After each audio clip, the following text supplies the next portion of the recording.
안녕하세요. 대단히 반갑습니다. 한국 시민사회운동의 새로운 미래는 있는가? 3. MZ세대들이 참여할 수 있는 메커니즘 구축할 때 공석기 임현진. 시민사회 분열 갈등은 선택적 협치의 결과.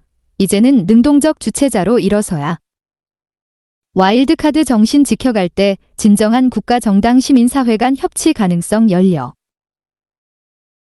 지난해 8월 17일 서울 동작구 서울여성플라자에서 일회용 컵 보증금제 정상화 촉구 전국 시민사회 선언에서 참석자들이 플라스틱 일회용 컵에 뒤덮인 지구와 인간의 모습을 담은 퍼포먼스를 하고 있다.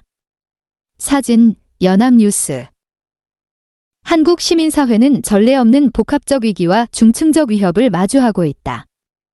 인공지능과 빅데이터의 상승적 결합은 보이지 않는 알고리즘을 통해 우리 삶이 부지불식간에 관리되는 알고크라시, 넬고크러시 시대가 도래했다. 일종의 기술 봉건제, 테크노퓨덜리즘. 그러나 시민사회는 점차 파편화돼 초국적 연대 활동이 위축되고 있으며 지역 시민사회도 도시 과밀화와 지방소멸로 인해 자신의 세계만 바라보고 있는 실정이다. 그동안 한국 사회의 노력과 경험은 어떠한가? 국가의 위로부터 추격 전략, 캐치업에 기초한 지원 정책은 긍정적이기보다는 부정적인 영향을 더 끼쳤다.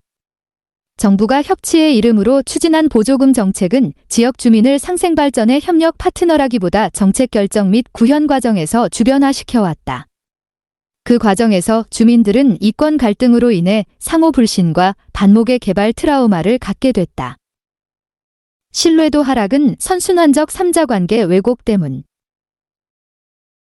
2021년 6월 3일 서울 신용산역 인근에서 화장품 어택 시민행동 관계자들이 기자회견을 열고 재활용하기 어려운 화장품 용기의 재질 개선과 실질적인 재활용 대책 마련 등을 촉구하고 있다. 사진, 연합뉴스.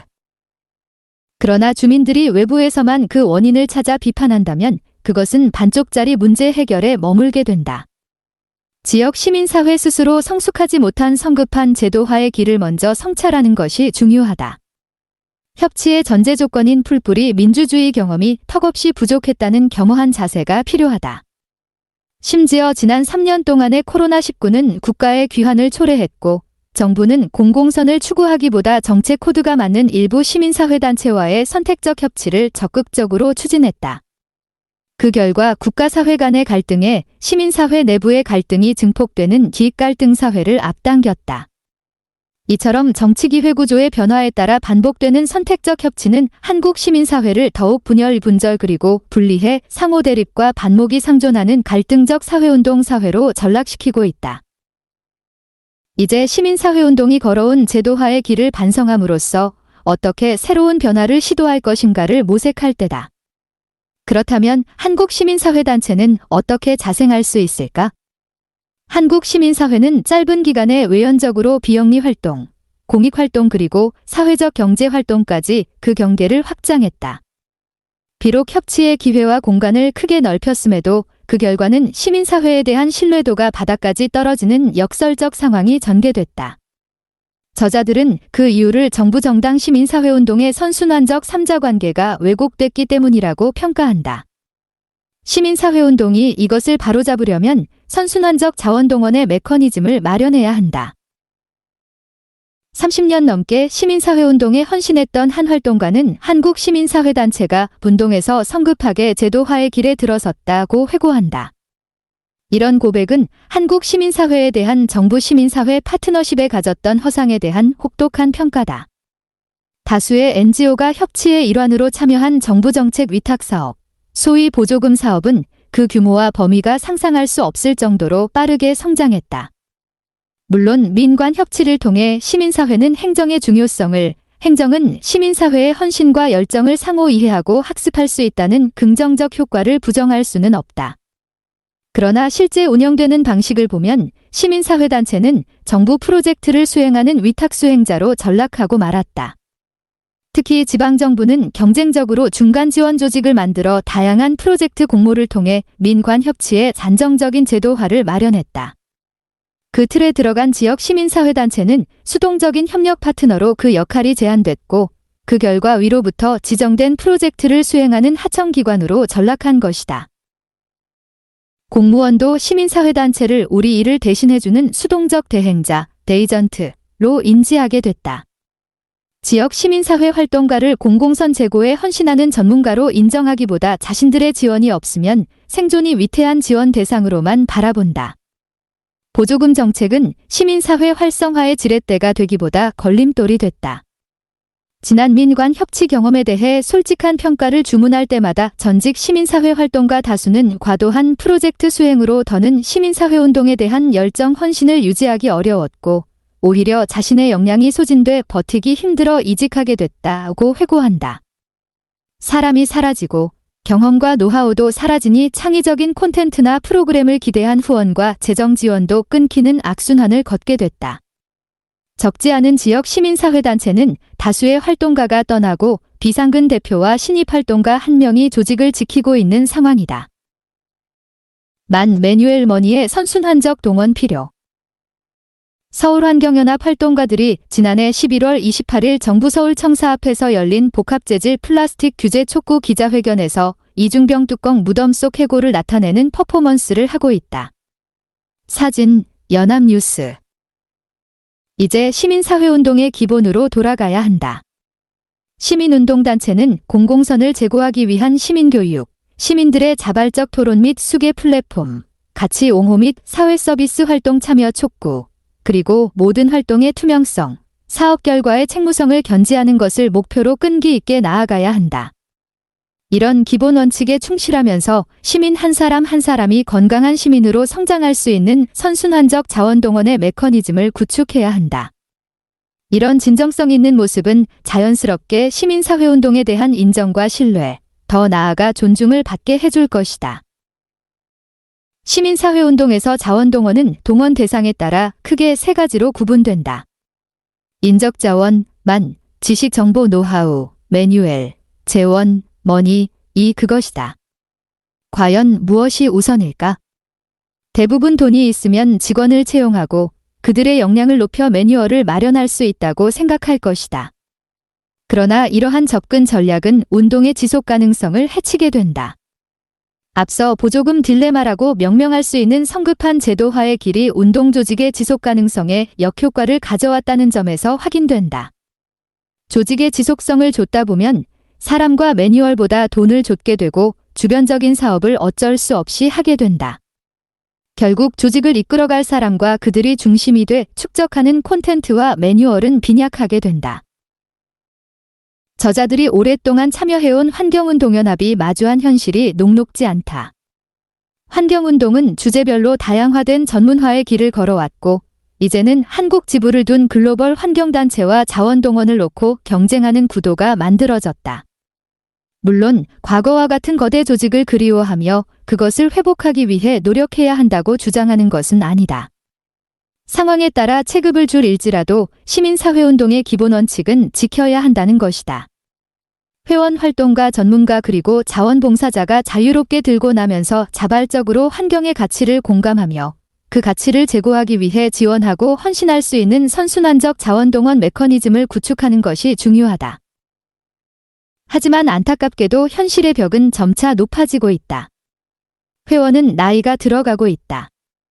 물론 한국 사회가 초고령화 사회에 진입하고 있음을 고려할 때 회원의 노화가 결코 놀랄 일은 아니다. 그러나 젊은 인재의 참여가 사라지고 있다면 사람 동원의 메커니즘을 다시 점검해야 한다. 앞서 강조한 것처럼 다수의 지역 시민단체가 비상근 대표와 1인 활동가 체제로 유지되고 있다. 과연 이런 조직이 사회적 가치 제고를 위해 시민교육과 참여 프로그램을 끈기 있게 이어갈 수 있을까? 당면한 지역 이슈 대응에 급급한 활동에 쫓기다 보면 시민성을 갖춘 시민이 성장하는 지역 시민사회 생태계 구축이라는 장기 비전의 달성은 더욱 요원해질 수밖에 없다. 이런 조직 현실을 고려할 때 MZ세대가 쉽게 참여할 수 있는 디지털 참여, 기반과 매력적인 활동은 더욱 기대할 수 없다. 지역의 많은 시민사회단체에는 수년 동안 젊은 회원의 가입이 없다고 한다. 요즘 MZ세대의 관심사인 기후위기, 쓰레기 문제, 에너지 전환 등과 관련해 맘껏 뛰어놀 수 있는 공간과 기회가 충분히 마련되지 못하고 있다. 이제 MZ세대들이 디지털 매체를 통해 신규 가입하고 자발적으로 참여할 수 있는 메커니즘 구축에 주목할 때다. 꼰대처럼 그들을 기존 조직 구조의 틀과 운영 방식에 묶어두려고 할 때 그들은 회비만 내는 회원에 머물거나 어느새 사라질 것이다. 사람 동원의 메커니즘 다시 점검해야. 지난해 12월 29일 경기도 수원시 팔달구 수원도시공사 가족여성회관에 청바지로 만든 토끼 인형이 전시돼 있다. 청바지 토끼는 가족여성회관 의류리폼 사회공헌활동단 업사이클링 활동의 일환으로 시민이 기부한 청바지로 제작됐다. 사진, 연합뉴스.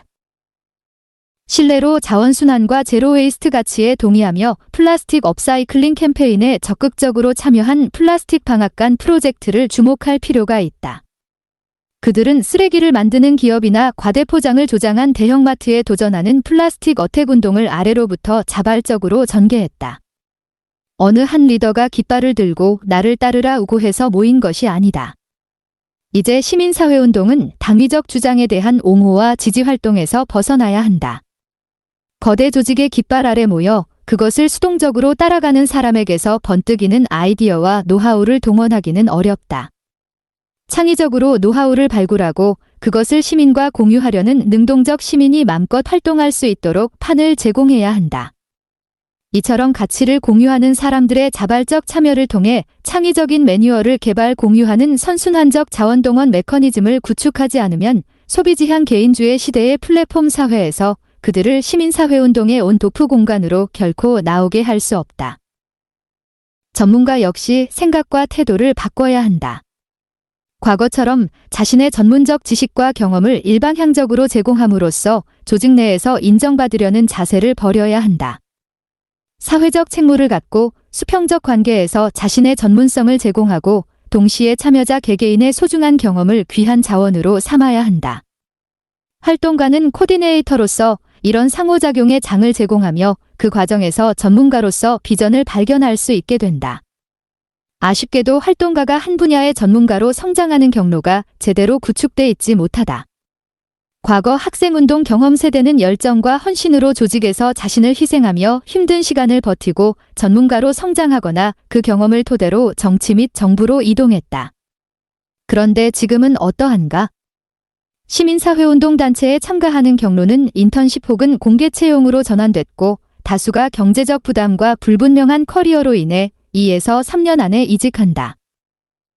이들을 붙들 수 있는 것은 무엇일까? 젊은 활동가들이 자신의 열정을 바쳐 공공선을 제고하는데 최선을 다하는 것을 인정하고 존중하는 사회적 분위기가 절실하다. 이를 위해 정부는 먼저 보조금 정책 내의 불합리한 부분을 제거해야 한다. 인재를 키우려면 결국 보조금 중 일부가 활동가 인건비로 활용될 수 있도록 해야 한다. 정부는 아직도 이를 불신의 눈으로 바라보고 있다. 이런 불신의 벽을 없애는 것도 역시 시민사회단체의 몫이다. 시민사회단체 스스로 조직 내부의 이런 활동가에 대한 인정과 존중의 분위기, 안정적인 신분, 그리고 커리어 발전을 위한 비전을 마련하는 것이 급선무다. 생태계 내에서 성장한 인재를 누구나 인정할 수 있는 공동의 역량 강화 메커니즘을 마련해야 한다. 한국 시민사회가 추락한 신뢰도를 회복하려면 과일드카드 정신을 끈기 있게 견지해야 한다. 현재 중앙 혹은 지방정부가 경쟁적으로 추진하는 정책들은 벤치마킹 수준에 머물고 있다. 시민사회단체는 이런 문제를 지적하고 대안을 요구할 수 있는 경쟁적 도전자가 돼야 한다. 예컨대 지자체 단체장이 바뀔 때마다 지역 고유의 특색과 무관한 조형물 기념 건물이 세워지거나 뜬금없는 모토와 마스코트가 등장하는 일이 반복되고 있다. 이처럼 선거 정치가 반복될 때 지역사회는 볼품없는 키치의 전시장으로 전락할 것이다. 디지털 혁명으로 시민사회 생태계도 급변. 하버드 동창회의 투 서브 베터 프로젝트는 하버드 학생, 동창, 교수 및 직원들이 지역 공동체 활성화 및 공공선 제고에 기여한 사례를 발굴하고 그들의 삶과 활동을 연중 소개하는 프로젝트다. 사진, 투 서브 베터 홈페이지 캡처. 디지털 혁명으로 시민사회 생태계도 급변하고 있다. 디지털 환경이 일부 과격한 자들의 분노와 욕설로 도배되고 존중과 설득보다는 자기 확증과 편 가르기가 공론장을 왜곡하고 있다. 선순환적 자원동원을 위해 시민사회운동이 진정한 소통의 정치 매개자로 나서야 한다. 진영과 코드를 넘어서 다양한 시민단체와 징검다리를 만들어야 한다. 편가르며 자기 주장을 확대 재생산하는 소셜미디어와 온라인 플랫폼 유튜버가 더는 왜곡된 자원동원, 즉 돈벌이 창구로 전락하는 것을 막아야 한다. 시민사회운동단체는 그들과 차별적인 디지털 공간을 만들어 소통의 통로를 마련해야 한다. 이러한 와일드카드로서의 정체성을 끈기 있게 지켜갈 때 진정한 국가정당 시민사회운동 간 협치의 가능성이 열리게 된다. 안타까운 것은 시민사회 영역에서의 노하우나 정보가 개인 차원에서 사라지고 있다는 점이다. 많은 사람이 시민사회운동에서 정당이나 국가로 이동해 다시는 돌아오지 않는다. 그 이유는 시민사회운동 영역도 그들이 돌아와서 기여할 수 있는 메커니즘을 준비하지 못했기 때문이다. 서구 시민사회운동이 정당과 정부와 선순환적 관계를 유지하는 데 가장 주목할 부분이 바로 이런 인재 순환 구조다. 한국 시민사회의 경우는 이런 선순환적 관계를 구축하지 못하기에 정부 시민사회의 수평적 파트너십을 이루지 못하는 것이다. 정부 조직으로 들어간 사람들은 왜 시민사회에 큰 관심을 갖지 않는 걸까? 그 주요 이유는 정치 시민사회 간의 긴장 관계가 사라졌기 때문이다. 협치를 통해서 적당한 거리를 두다가 필요할 때만 상호 동원하는 구조가 구축되고 말았다. 와일드카드로서 시민사회운동이 그들과 긴장관계를 유지하면서 도전하고 경쟁하지 못한 채 협치라는 제도의 틀로 묵이게 됐다. 유리한 정치기회 구조 아래 증가한 보조금 사업이 시민사회단체에는 궁극적으로 독이 된 셈이다. 지금은 사람도 매뉴얼도 돈도 없는 삼중고의 시기다. 그렇지만 이런 위기는 새로운 기회로 전환될 수 있다. 얼마 전 시민사회 활성화와 공익활동 증진에 관한 대통령령이 폐지돼 협치의 공간이 축소됐다. 그동안 시민사회재단, 시민공익위원회 등을 설립하고자 애를 썼지만 아쉽게도 정부나 정당은 협조적이지 않았다. 협치의 한계를 목격하면서 저자들은 시민사회 스스로 선순환적 자원동원 메커니즘을 아래로부터 구축하는 것에서 돌파구를 찾아야 한다는 결론에 도달했다. 정부나 기업 주도의 자원동원 메커니즘 하에서는 시민사회운동단체의 와일드카드로서의 정체성을 견지하기 어렵기 때문이다. 시민사회운동이 시민재단 기금을 스스로 마련하기에는 시민사회운동 생태계가 너무 열악하다. 중앙의 거대 단체들도 시민사회를 더는 대표하기 어려운 상황이다. 결국 협력 파트너를 찾으려면 광의의 시민사회로 그 대상을 확장해야 한다. 신선한 충격 준 하버드 동창회의 활동 사례. 비록 이익단체일지라도 적지 않은 단체에서 우리 사회의 공공선 제고를 위해 관련 활동을 전개해왔다. 그중 사회지도층을 다수 포함하는 대학 동창회를 주목하자. 하버드 동창회의 최근 활동은 우리에게 신선한 충격을 주고 있다. 2019년부터 2년 동안 진행한 투 서브 베터 프로젝트는 하버드 학생, 동창, 교수 및 직원들이 지역 공동체 활성화 및 공공선 제고에 기여한 사례를 발굴하고 그들의 삶과 활동을 연중 소개하는 프로젝트다. 하버드 동창들이 지역사회에서 선한 영향력을 일으키는 감동의 스토리는 사회적으로 큰 반향을 일으켰다. 동창회가 건강한 시민을 키우는 데 헌신하는 동창생 혹은 관련 단체를 소개함으로써 40만 하버드 동창이 관심을 갖고 후원할 수 있는 통로를 제공한 것이다.